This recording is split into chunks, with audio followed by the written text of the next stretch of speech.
she would not be able reasonably to claim that Eichmann's crime was his failure to think. Because when she says that Eichmann's crime is his failure to think, she is claiming as well that the failure to think is precisely the failure to preserve plurality. And to preserve plurality is a kind of action. It's a kind of vigilance. Okay, so but here's the moment where she's trying to make the distinction absolute. The main distinction, and she says politically, it's interesting she says politically, maybe philosophically it doesn't exist, but politically, the main distinction between thought and action lies in that I am only with my own self or the self of another, meaning one other, when I am thinking, so dialogic, whereas I am in the company of the many the moment I start to act, plural. She continues, power for human beings who are not omnipotent can only reside in one of the many forms of human plurality, whereas every mode of human singularity is impotent by definition. Well, if we take her typology seriously, then we think by ourselves or in dyadic relations, but only when we're engaged with the many, a plurality that exceeds the dyad, do we become capable of action understood as the exercise of power. I'm wondering whether this is true and whether it is even thinkable. After all, the I is said to constitute itself through language, and that is a kind of action. Arendt judges Eichmann, at least on the surface. When Arendt judges Eichmann, it seems on the surface to be a dyadic relation, indeed no less dyadic for being imaginary and strange. Both forms of thinking take linguistic form, and in both instances, the language does not merely describe a reality, but helps to bring one into being. In this sense, language is a kind of action, if not a constituting or performative one. And hasn't she already told us that plurality is germinal in solitary thinking? Okay, in what sense is it germinal? It seems if plurality is germinal in solitary thinking, then solitary thinking presupposes a sociality, even if it's not engaged with that sociality explicitly. And if plurality is germinal in thinking, doesn't that imply that action is also germinal in thinking? Can we even have thought that is not in some way related to action, or put more boldly, already action in some mode or another? Although it sometimes seems she's separating two different modes of plurality, one that might be said to be germinal to the self or reducible to duality, and another that seems to belong to sociality or the self with many others, she's already told us that solitary thinking carries the trace of social company, or at least something like that trace. There's a stronger claim to be made here. It's one that I wish she had made. Indeed, in my view, I would say that without the trace of social company, there can be no I, there can be no self-reference, there can be no self-constitution. One becomes capable of having a dialogue with oneself only on the condition that one has already been engaged in dialogue with others. More specifically, one becomes capable of responding to others only on the condition that one has first been addressed, hailed, constituted by others, as one who might be prompted to respond to those previous interpolations with self-reference, with thinking. Only as someone brought into language through others do I become someone who can respond to their call and who can interiorize that dialogic encounter as part of my own thinking. But when this happens, the dialogue that I am is not finally separable from the plurality that has made me possible.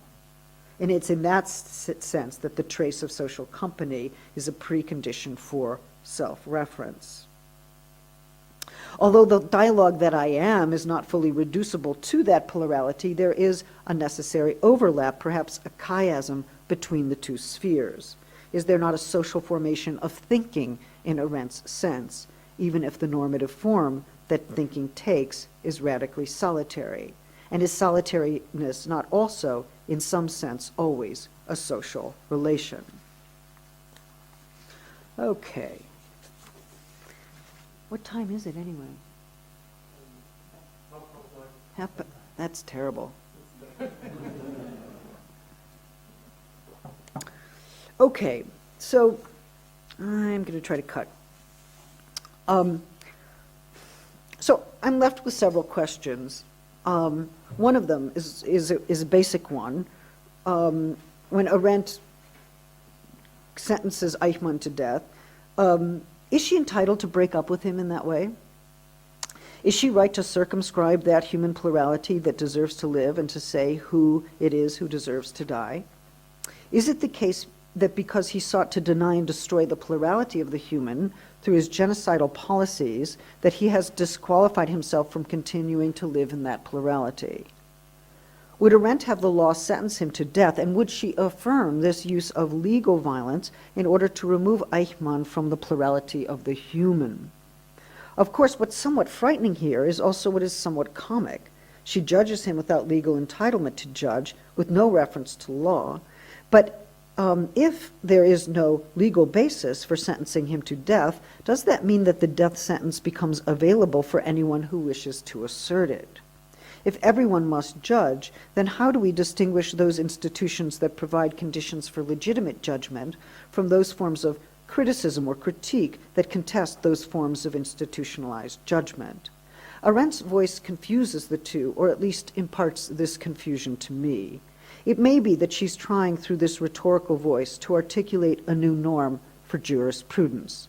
If he is sentenced to death for obeying or implementing a genocidal law, does that mean that such obedience is punishable by an extra-legal norm that states that only law that opposes genocide is just law? In other words, if you are asked to obey a law that is a genocidal law, you must disobey that law. And only law that opposes genocide is just law.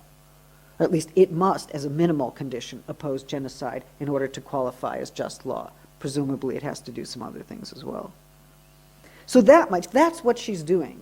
If that's her kind of normative moment, I can understand it, although I may want, on separate grounds, to argue against the death penalty as an illegitimate form of legal violence. If she has, through this means, offered us a norm for deciding the basic conditions according to which just law is to be distinguished from unjust law, then I understand the procedure. But if Arendt is figuring sovereign decision here, showing what good decision is, or performatively enacting good decision on the model of the just sovereign, she has certainly taken distance from the notions of equality and the processes of pluralization and universalization that characterize her social ontology, as well as her theory of democratic politics. Okay, so the question is, this sovereign act of judging, where we rely on our practical judgment, seems to rely on an individual faculty or capacity, and indeed she calls it a faculty of judgment, and would seem to be a kind of sovereign judgment. That seems very different from a judgment that takes place in the name of the we, or as a kind of plural, or in the name of plurality. Okay, can you have sovereignty and plurality at the same time? When she judges, is she an I or a we, or is she both? Does the collapse of those pronouns make her into a kind of social being, one who acts in concert and whose decision is arrived at through some sort of social deliberation? Or is this the voice of the judge, the one who stands over and against the sphere of sociality? Arendt speaks to Eichmann in her text, figures him as the recipient of her words, which implies that they belong to the same interlocutory community. But she also sentences him to death within the imaginary scenario created by her text, and in this way she imagines him dying as a direct result of her utterance. Her utterance performatively seeks to banish him from that interlocutory community once and for all. Is that a sovereign act, or is it the act of plurality? My point is neither to say she subscribes to a notion of sovereign action at the expense of collective doing, nor to say that she subscribes to social forms of deliberation at the expense of sovereign action and decision. Rather, I'm saying that she vacillates between the two, and that this tension seems to form a recurring and irresolvable dimension of her thought. Consider this quotation briefly